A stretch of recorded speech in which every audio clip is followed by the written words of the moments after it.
नमस्कार कृषक भाइयों, आप सभी कृषक भाइयों का बहुत बहुत स्वागत है। जैसा कि समसामयिक विषयों पे हम लोग चर्चा करने के लिए आते हैं, उसके समाधान क्या क्या होते हैं, चाहे वो कीट के बारे में हो, चाहे बीमारी के बारे में हो, या सिंचाई के या फसल प्रबंधन के बारे में हो। तो आज समसामयिक चर्चा के लिए हम गन्ने में लगने वाले कंडुआ रोग के बारे में चर्चा करेंगे। और मैं आपके बीच में डॉक्टर सुजीत प्रताप सिंह, जो कि वैज्ञानिक अधिकारी पादप रोग हूँ। जैसा कि समसामयिक की बात करते हैं तो समसामयिक में इस समय तापमान लगभग 39 डिग्री सेंटीग्रेड या यूँ कहें 39 डिग्री सेंटीग्रेड का तापमान आ रहा है। और जब 40 डिग्री सेंटीग्रेड का तापमान आता है और शुष्क वातावरण रहता है, जैसा कि इस समय वातावरण आप सभी लोगों को दिखाई दे रहा होगा अपने खेतों पे, तो बहुत ऐसे बीमारी होते हैं, बहुत ऐसे कीट होते हैं जो कि उच्च तापमान में और शुष्क वातावरण में ही परिलक्षित होते हैं। और इस समय हाई टेम्परेचर आने की वजह से बहुत सारे ऐसे गन्ना किस्में हैं जिसमें कि कंडुआ रोग का आपतन दिखाई दे रहा है।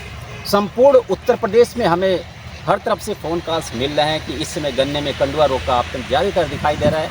कुछ विशेष ऐसी किस्में हैं, यद्यपि कंडुआ रोग बहुत सारी किस्मों में आता है, जैसे कि 200 कोर 0238 में भी आता है, 14201 में, कोसा 13235 में भी आता है। तो इन सारी वैरायटियों में यदि कंडुआ रोग का आपतन दिखाई देता है तो कृषक भाई इसको कैसे पहचानेंगे, उसके बारे में हम चर्चा करेंगे आपके बीच में। यदि कंडुआ रोग के लक्षण दिखाई देते हैं तो उसको कैसे नियंत्रण किया जाता है, इसके बारे में संपूर्ण विस्तृत चर्चा करके आपको पूर्ण समाधान के बारे में हम बताएंगे इसको। जैसा कि ये ग्राफ आप देख रहे हैं, इसमें यदि कंडुआ रोग का आपतन आ जाता है किसान भाइयों के खेतों पे, या कोई भी गन्ना किस्म हो, चाहे 14201 हो या 13235 हो, इसमें यदि कंडुआ रोग का लक्षण की बात करें तो कंडुआ रोग एक ऐसा लक्षण है कि यदि गन्ने की बुआई शुरुआत में रासायनिक शोधन से करके नहीं करते हैं तो निश्चित रूप से कहीं न कहीं से इसका आपतन दिखाई देता है। तो सबसे पहले किसान भाइयों को यदि उसकी बुआई करें, अपने फसलों के अपने गन्ने की बुआई करने जा रहे हैं, तो गन्ने के बीज की तैयारी के समय ही बीज का शोधन जरूर करना चाहिए। और एक बार बीज का शोधन कर लेंगे तो आगे आने वाले बावक फसल में भी कंडुआ रोग का आपतन नहीं दिखाई देता। साथ ही साथ अगले जनरेशन में जब हम पेड़ी प्रबंधन की बात करते हैं, पेड़ी फसल की बात करते हैं, उस समय भी कंडुआ रोग के मैनेजमेंट बड़ी आसानी से हो जाता है, कंडुआ रोग का आपतन नहीं दिखाई देता। इस फसल में ये पादप रोग अनुभाग का, चूँकि पादप रोग अनुभाग में हम सारी बीमारियों को हम लोग क्रिएट करते हैं, सारी बीमारियों को पैदा करते हैं, इसलिए कि किसानों को और उस पर हम अध्ययन कर सकते हैं, उस पर शोध परिणामों को, अच्छे परिणामों को लाने के प्रयास करते हैं। इसलिए पादप रोग के परीक्षा पे आप देखेंगे ये कंडुआ रोग से संक्रमित पौधा है। हम अपने कैमरामैन से कहेंगे थोड़ा इसको क्लोज व्यू से किसान भाइयों को दिखाएंगे। ये कंडुआ रोग से प्रभावित पौधा है, पूरा का पूरा क्लम्प, इसमें आप देखें सारे के सारे क्लम्प इसमें कंडुआ रोग से प्रभावित हो चुका है, संक्रमित हो गया है। और ये स्पोर जो होते हैं फंगस बीज जनित होते हैं, बीज से ही निकल के ऊपर आते हैं। और वातावरण अनुकूल होने की वजह से ऊपर के हिस्से जो कि पतले गोंद के रूप में होते हैं, एक स्वस्थ पौधे को आप देखें, पहले स्वस्थ पौधे में आप देखें, बिल्कुल ये स्वस्थ पौधा है, बीज की पत्ती फोल्ड होती है, लेकिन ये संक्रमित होने की दशा में नीचे से ये संक्रमित हो जाएगी और इसके ऊपर फंगस इस तरह से बीज की पत्ती मुड़ जाती है, जो कि अंदर से होके आती है और ऊपर इस तरह से काले कोड़े जैसे संरचना आपको दिखाई देगा। और ये काले कोड़े जैसे संरचना जो दिखाई दे रहा है, ये फफूद हैं। और ये फफूद के टेलियोस्पोर होते हैं, एक पिंक कलर की गुलाबी रंग की परत में आपको ये परत दिखाई दे रहा होगा, गुलाबी रंग के परत से ये ढके रहते हैं। लेकिन ये जब हवा का झोंका होता है या कोई जानवरों का अटैक होता है या इसमें कुत्ता दौड़ जाता है, तब उस दशा में क्या होता है कि ये जो गुलाबी रंग का परत है, ये परत टूट जाती है और इसके अंदर जो स्पोर होते हैं फंगस के, जिसे टेलियोस्पोर कहा जाता है, ये फंगस बगल के स्वस्थ पौधे पे उड़ के चले जाते हैं, जिससे कि स्वस्थ पौधे भी संक्रमित हो जाते हैं और सारे के सारे पौधे आसपास में संक्रमित हो जाते हैं। ऐसे संक्रमण की दशा में ये गन्ने में परिवर्तित नहीं हो पाते और आप देखेंगे इसमें गन्ने बिल्कुल पतले बन जाएंगे और इसमें गन्ने में परिवर्तित नहीं होते हैं, ये झूठे कल्ले बन जाएंगे। और ये पौधा धीरे धीरे अक्टूबर माह आते आते या 1 से 2 महीने में माह जून तक या जुलाई तक आप देखें ये पूरी तरह से सूख जाता है। तो किसान भाई इस लक्षण को आप ज़रूर देख लें, जिसमें काले कोड़े आपको प्रदर्शित होंगे ऊपर के भाग में। और इस तरह के लक्षण यदि दिखाई दे रहे हैं तो ऐसे लक्षण कंडुआ रोग के लक्षण होते हैं। और ये कंडुआ रोग के लक्षण किसान भाइयों के खेत पे यदि दिखाई दे रहा है, बहुत सी ऐसी किस्में हैं जो कि विशेष किस्में हैं, उसमें दिखाई दे रहा है और इस दिखाई देने पे इसका कैसे नियंत्रण करेंगे, इसके बारे में अभी मैं किसान भाइयों से रूबरू होता हूँ। बहुत आसान तरीका है। आप देखें, इसके ऊपर एक पतला सा परत होता है, ये परत, इस परत की मैं बात कर रहा था। यदि इसके ऊपर परत लगी है तो इसके फंगस उड़ते नहीं, लेकिन ये परत किसी भी तरीके से यदि टूट जाता है या फट जाता है, हवा के झोंके से या नीलगाय से या किसी भी जानवर के धक्का देने से फट जाता है, तो इसके अंदर जो फफूंद होते हैं, देखिए आप मेरे हाथों में भी ये फफूंद लग गया, पूरे खेत में फैल जाएगा और ये बीमारी पूरे खेत में आपके परिलक्षित होने लगेगा। धीरे धीरे सिम्टम आ जाएंगे। ऐसे लक्षण से कैसे बचाव करें किसान? इस लक्षण से बचाव करने के लिए किसान भाइयों को बहुत ही सरल उपाय मैं बताता हूँ। बहुत सारे ऐसे सिम्टम आपको दिखाई दे रहा, यहाँ पे इस तरह के सिम्टम दिखाई देते हैं और इस तरह से पूरा का पूरा झुंड आप देखें हमारे इस परीक्षण प्लाट में, सारे के सारे इसमें बहुत सारे ऐसे क्लम्प मिलेंगे जो कि कंडुआ रोग से प्रभावित क्लम्प है। और ये कंडुआ रोग से प्रभावित होने की वजह से गन्ने में परिवर्तित नहीं हो पाता है। और इसके कुछ ऐसे लक्षण भी होते हैं, उसको किसान भाइयों को भी मैं बताऊंगा। कभी कभी ये काले कोड़े नहीं बनते। ऐसी दशा में किसान भाई कैसे पहचानेंगे?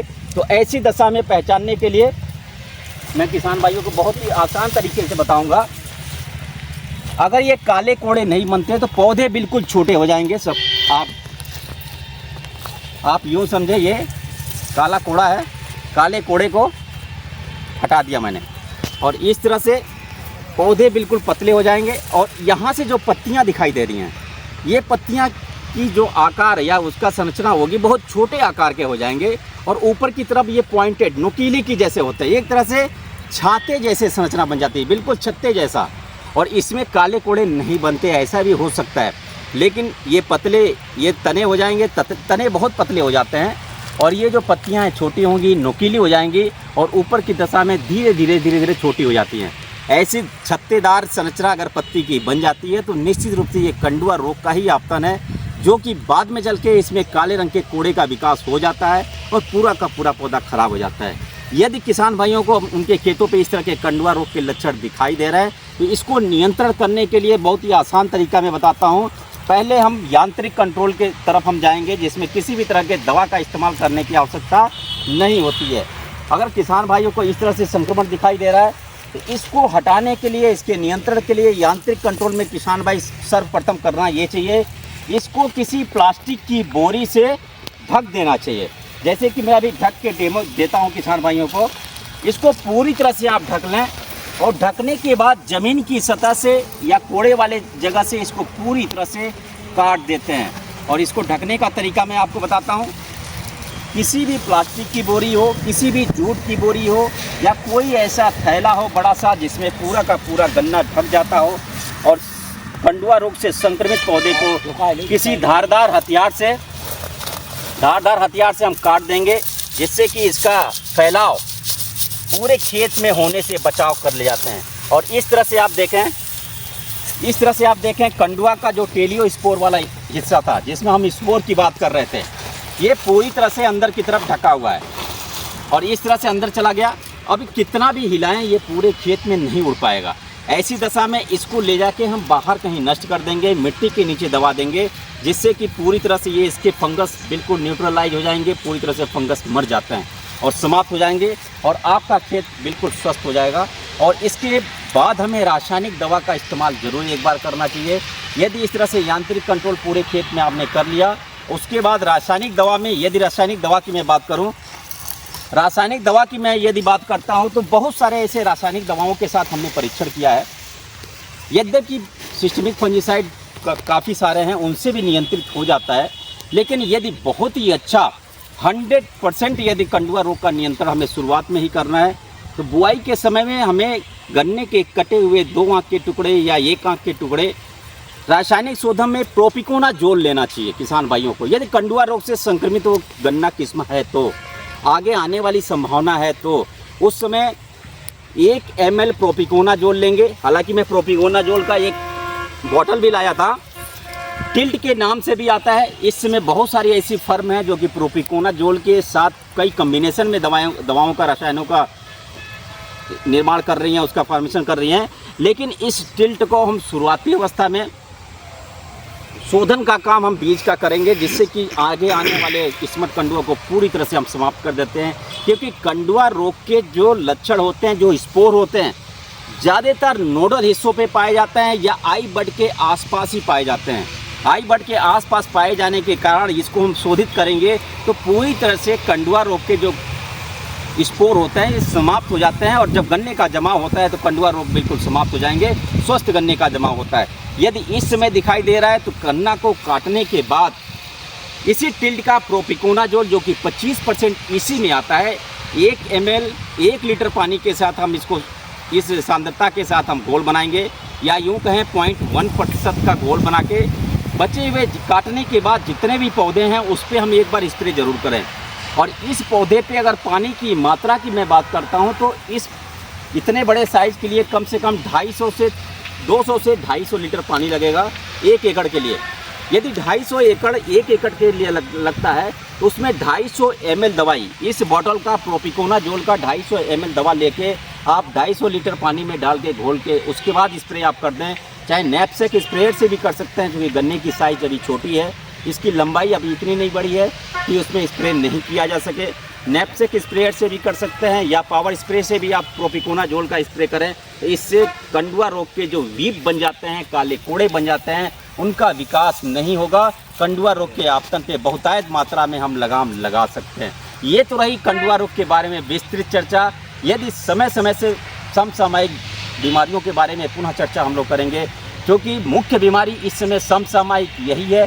कंडुआ रोग का आपतन ज़्यादातर दिखाई दे रहा है, चाहे पश्चिमी उत्तर प्रदेश की बात करें, मध्य उत्तर प्रदेश या ईस्टर्न यूपी, पूर्वी उत्तर प्रदेश में बहुत सारी ऐसे विशेष किस्में हैं जिसमें कंडुआ रोग का आपतन ज़्यादा मात्रा में दिखाई दे रहा है। तो किसान भाइयों से अपील है कि इस कंडुआ रोग से बचने के लिए जो जो उपाय हमने बताए, चाहे वो यांत्रिक उपाय बताया या यांत्रिक उपाय के बाद रासायनिक दवा का इस्तेमाल कैसे करना चाहिए, इसका समुचित अच्छे तरीके से उपयोग करके कंडुआ रोग से बचाव किया जा सकता है। अब मैं अपने इस नियंत्रण के बारे में अन्य कार्यक्रम जो कि अगला फेसबुक प्रोग्राम होगा उसमें अन्य बीमारियों के साथ हम आएंगे या समसामयिक कीट के साथ आएंगे। आज के लिए आपको बहुत बहुत धन्यवाद। नमस्कार।